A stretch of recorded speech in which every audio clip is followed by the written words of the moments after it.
पूछो। सर अब cease fire हो गया है और इस बीच पाकिस्तान की काफ़ी मदद की तुर्की ने और काफ़ी ज़्यादा सेब आयात होता है भारत में। लगभग 1000 करोड़ के आसपास का जो सेब है वो साल आयात होता है। क्या लग रहा है भारत सरकार को इसको लेकर सोचना चाहिए? देखिए, जो पूरा प्रकरण पिछले कुछ दिन से भारत की सीमाओं पे घटा है और जिस तरीके से ये सारी शुरुआत जो पहलगाम में आतंकवादी हमला हुआ है उसके फलस्वरूप भारतीय सेना ने जो पाकिस्तान के अंदर आतंकी ठिकाने हैं उनके ऊपर जो कार्रवाई करी है उसको पूरे देश ने सराहा है। ये कोई राजनीतिक का मसला नहीं है। इसमें हमने पहले भी कहा है और आज भी हम इस बात को दोहरा रहे हैं कि देश के 140 करोड़ लोग और प्रदेश के 70 लाख लोग इस विषय पर एकजुट है। हमारे देश के आदरणीय प्रधानमंत्री जी के साथ है और उसके साथ साथ जो हमारी आर्म्ड फोर्सेस है उनके साथ पूरी चट्टान की तरह खड़े हैं। और इसमें निर्णायक कार्य जो है कार्रवाई हमारी भारतीय सेना द्वारा और सभी आर्म्ड फोर्सेस द्वारा, चाहे वो थल सेना है, चाहे वो वायु सेना है, चाहे वो नेवी है, उनके माध्यम से कोऑर्डिनेटेड तरीके से करवाई गई है और निश्चित तौर से इस पे हम सबको गर्व है। जिस तरीके से अमेरिका के राष्ट्रपति ने इसमें जो बात रखी है, जो उन्होंने सीज फायर की बात करी और हमारे आदरणीय प्रधानमंत्री श्री नरेंद्र मोदी जी ने पिछले कल जो देश को संबोधन दिया उसमें क्लैरिटी से इस बारे में बात नहीं हुई है। तो इस पे पूरे विपक्षी दल ने, जिसमें कांग्रेस पार्टी प्रमुख विपक्षी दल है और उसके साथ साथ सभी और विपक्षी दलों ने ये कहा है कि इमीडिएटली जो है वो लोकसभा का और राज्यसभा का सेशन कॉल करना चाहिए, पार्लियामेंट के सेशन को कॉल करना चाहिए, क्योंकि सभी लोगों को अपना विचार रखना का अधिकार भी है और सबने जो देश की एकता है, देश की अखंडता है और जो एकता पूरे विपक्ष ने सरकार के साथ इस पूरे संकट की घड़ी में दिखाया है उसको सदन के पटल के ऊपर भी दिखाने की आवश्यकता है। इसीलिए ये स्वाभाविक है कि लोकसभा का सेशन इमीडिएटली कॉल होना चाहिए और सब वहां पर अपनी बात को रखें। किस तरीके से आगे हमने अपनी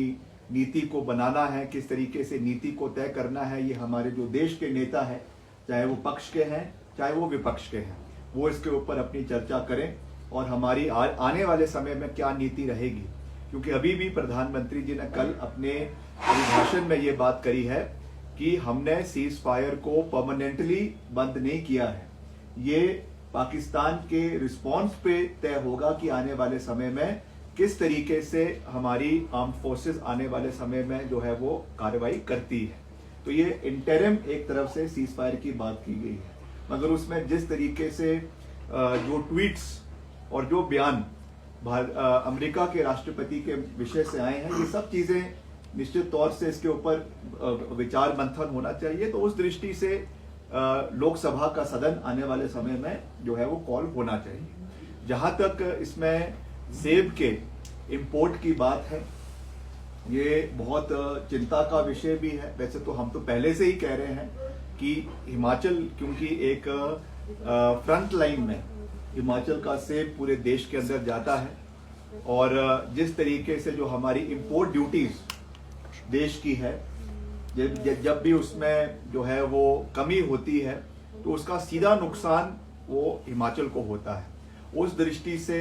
चाहे वो अमेरिका का सेब है, चाहे चीन का है, और आज के परिप्रेक्ष्य में जो तुर्की का सेब जो भारत में आ रहा है, ये भी एक चिंता का विषय बन रहा है। निश्चित तौर से आप देख रहे हैं और पूरा देश इस चीज को देख रहा है, पूरा प्रदेश इस चीज को देख रहा है कि कहीं ना कहीं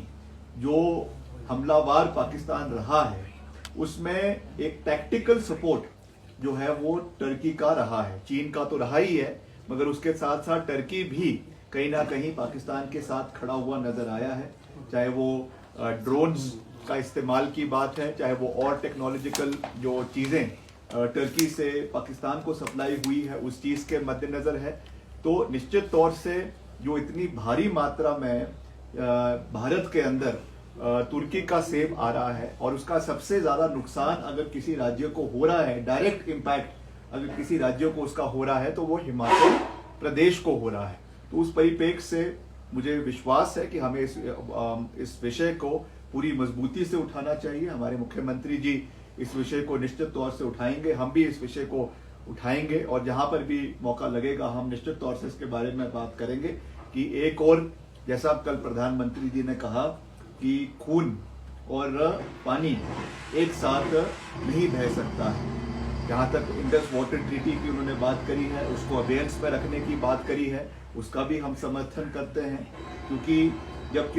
किसी भी तरीके के स्कर्मिशेस होते हैं, किसी भी तरीके का युद्ध होता है, तो उसमें एक काइनेटिक फोर्स के माध्यम से जो कार्रवाई होती है वो तो होती है, मगर जो बैक चैनल तरीके से, इकोनॉमिक तरीके से और तरीकों से जो सैंक्शंस देशों के ऊपर लगाए जाते हैं वो भी आज के ज़माने में उतने ही महत्वपूर्ण है। तो मैं कुल मिलाकर ये बात कह सकता हूँ, क्योंकि ये मसला हमेशा से राष्ट्रहित का है, राष्ट्र की आंतरिक सुरक्षा का है, तो इसमें पूरा देश जो है वो प्रधानमंत्री जी के साथ और जो है सरकार के साथ खड़ा है। मगर ये ज़रूरी है कि आज के परिप्रेक्ष्य में लोकसभा का सदन जो है वो बुलाना चाहिए, पार्लियामेंट को कन्वीन करना चाहिए, ताकि वहाँ पर जिस तरीके से एक सॉलिडारिटी विपक्ष के नेताओं ने पूरे देश में इस डिफिकल्ट समय के अंदर दिखाई है, उसी को आने वाले समय में लोकसभा के अंदर और राज्यसभा के अंदर भी उस चीज़ को पूरी गंभीरता के साथ जितने भी हमारे वरिष्ठ नेता है वो उस चीज़ को उठाएं। विक्रमादित्य जी, जो पाकिस्तान को फंडिंग की गई है उसको कितना सही मानते हैं? फंडिंग कहाँ से? नॉन सैंक्शन किया गया है। नहीं, देखिए ये भी एक चिंता का विषय तो है ही है कि करीबन 2.5 बिलियन का जो है लोन वो इंटरनेशनल मॉनेटरी फंड द्वारा पाकिस्तान को सैंक्शन हुआ है। हालांकि it was in the pipeline for a very long period of time,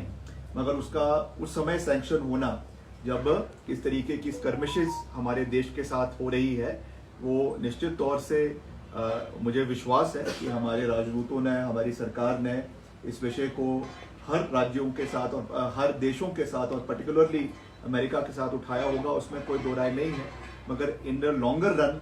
कैसे हमें इससे बाहर उबरना है, कैसे हमें उनकी फंडिंग को रोकना है, इस पे जो केंद्र सरकार है, हमारे डिप्लोमेटिक चैनल्स हैं, इसके ऊपर निश्चित तौर से वो कार्रवाई करेंगे, इसमें जो है वो कोई दो राय नहीं है।